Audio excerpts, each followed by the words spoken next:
Fed Day's coming up. Fed Day, you get your signal, you have a signal to buy. This next segment I like to call is from headline to decision. What does that mean? So every day we're bombarded with news articles about things that a lot of investors think they need to pay attention to and affect their decisions in the market. So we're going to take a look at a few of these articles and see if they're, among other things, is it just noise? Is it something that we actually need to be paying attention to as an investor? If so, how does it affect people as an investor? How does it affect them emotionally? How does it affect the way that they act, the way that they might overreact in some cases? And then get your opinions on how they should react instead. So, the first article I have here is all about the Fed.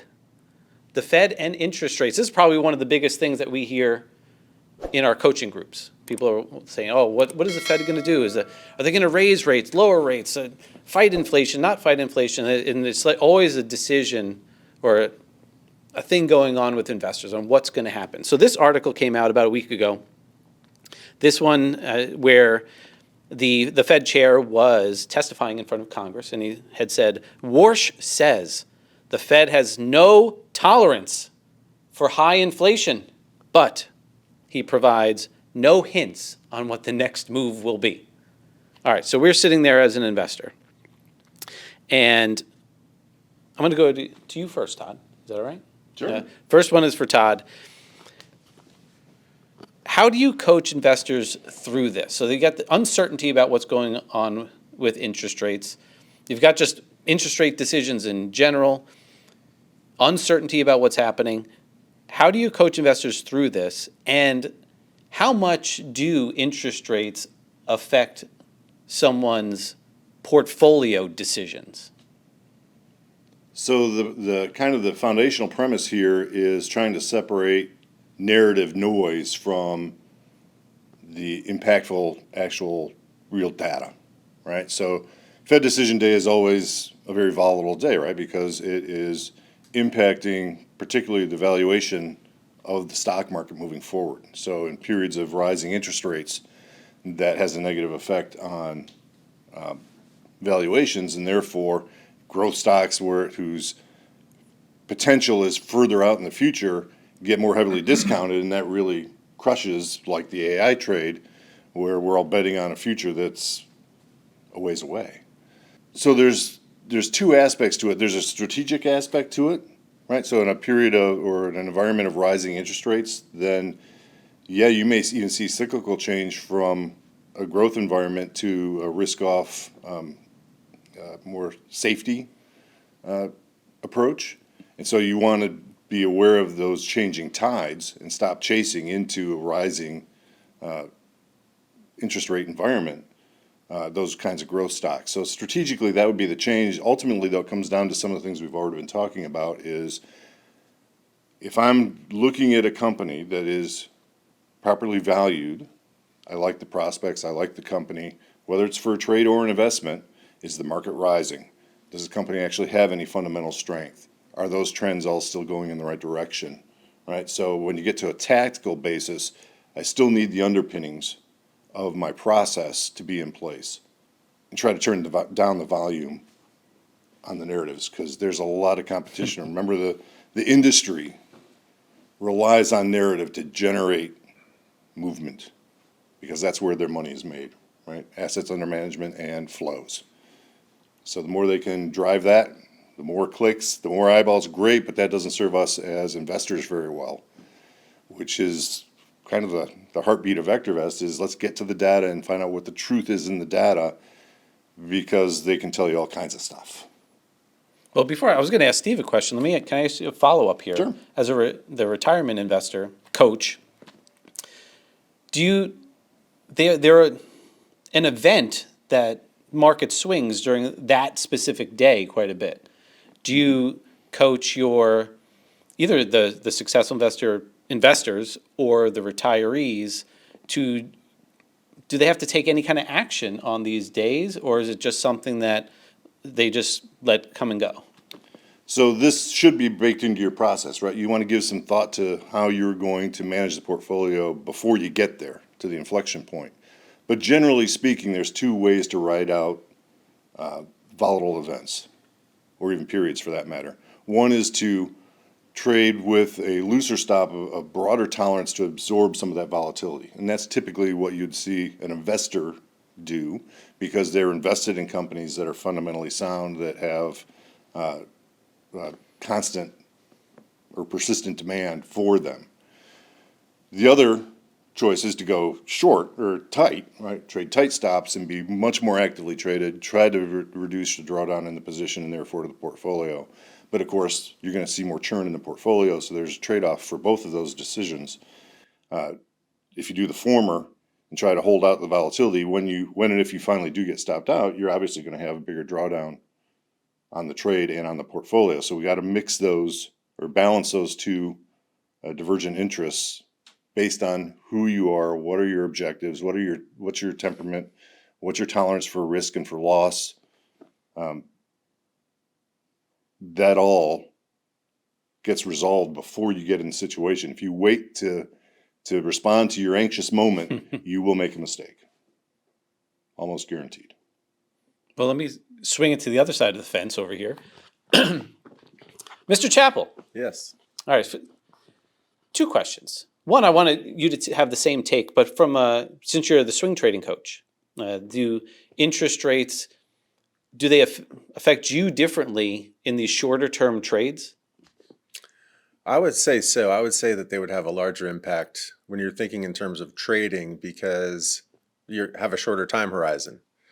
And as you mentioned, the volatility can be quite out of control at times, for lack of a better word. So generally speaking, we don't look to do much trading around the event itself. And it's a time for us to look back at prior trades, do some analysis on those. It's time for us to get shopping lists ready for the days to come. But largely on Fed Day, take very little action. I've been around Fed Day and analyzed it many years now. And just when you think you know which direction the market's breaking out of that thing, it tends to break the other way. And it's just a maddening type event. I think you get a better real feel for the overall reaction the following morning, more so than any kind of direction from the event itself on that same day.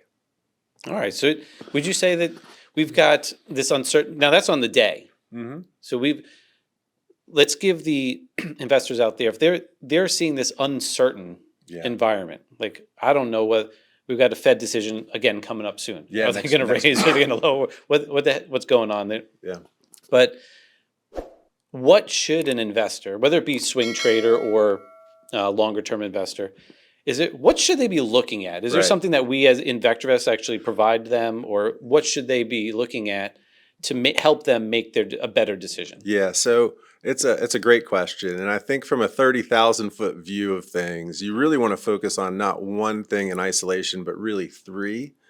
And that's going to be earnings, inflation, and interest rates. So earnings are the engine that drives stock prices higher over time. And it's hard to argue that point if you do any kind of logical analysis on stocks and their behavior. But it does have a couple enemies, and that's inflation and interest.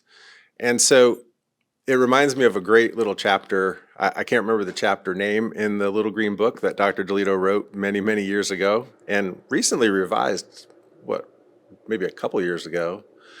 But it's this whole concept of events and consequences. So right now, for example, we got war raging on two fronts. You've got Ukraine, you've got the Middle East, you've got rising oil prices again today. Oil is starting to re-rocket up as they're talking about closing down the secondary corridor now towards the Red Sea, I think that is. And then, all these different things, these are all events that may have consequences, but it's not until they do that we should really worry about them. And it's hard not to these days with social media, with YouTube. That's part of social media, I guess. But just, newsletters, TV, everybody watches YouTube now for TV, I think.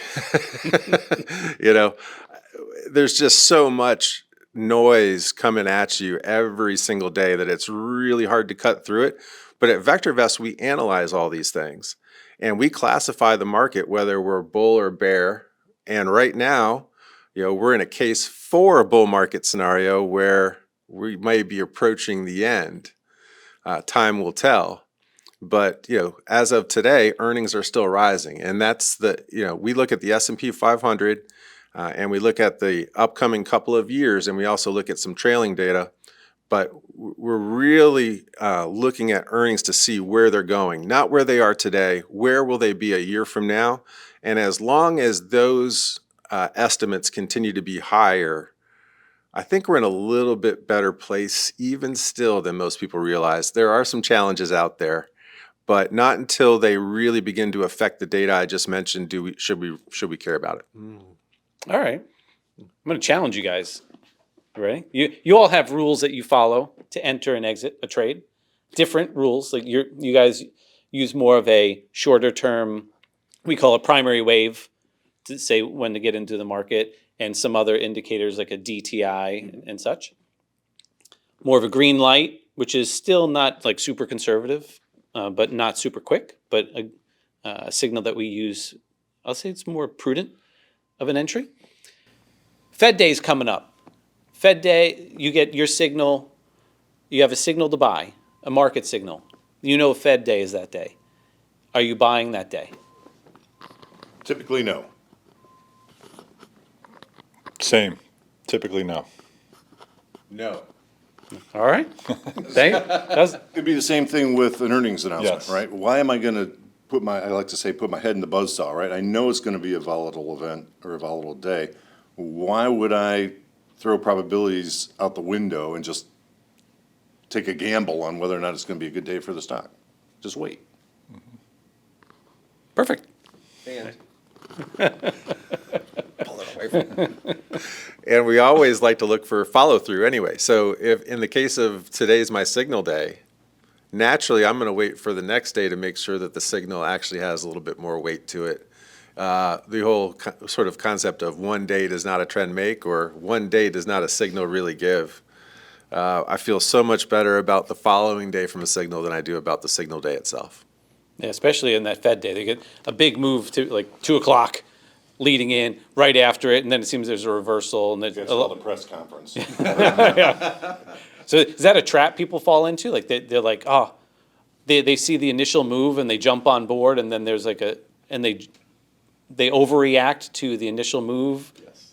And then is there a way to avoid that? Like you said, is it just like skipping trading altogether? I think that if you've been doing this long enough, you know that those types of intraday reversals are coming, so you probably just naturally stay away from them. But if you're new and you don't see them, and you get an interest rate cut or nothing, and then the market spikes, you might fall into the trap of getting in. But if you've seen this story before, you know that you're likely going to see a couple of changes of direction before it all settles. What's that movie where it's better not to play the game? Like, oh, I forgot, it wasn't Saw. Like, it's like, You got no choice. it's like there's best not to play the game. Anyway, in the comments, let us know if you know what movie I'm talking about. So sometimes it's best just not to play. Yes. And just Yes. kind of wait it out. All right.